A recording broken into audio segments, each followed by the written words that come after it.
Avocado. Ayan o. Ang dami niyang bunga. Ang dami niyang bunga. Hindi lang makita masyado pero sobrang dami. Tapos yung isang puno dyan o.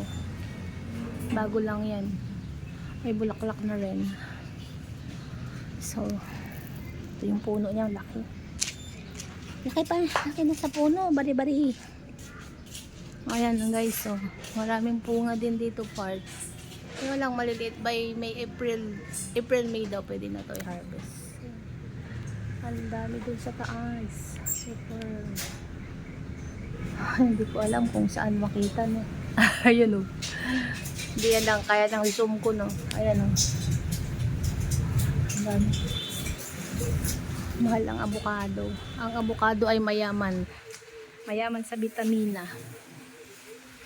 Good source siya ng ano ba ito mayaman? Mayaman sa mayaman sa mayaman sa dahon daw. Basta maganda doon sa katawan. Search nyo na lang.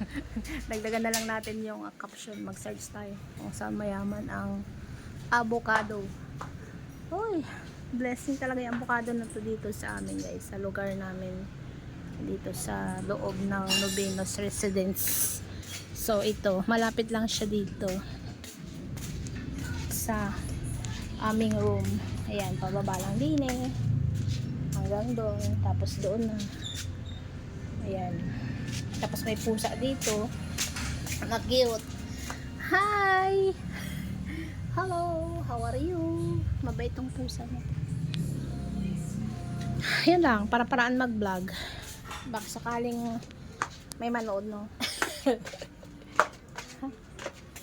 Ayan.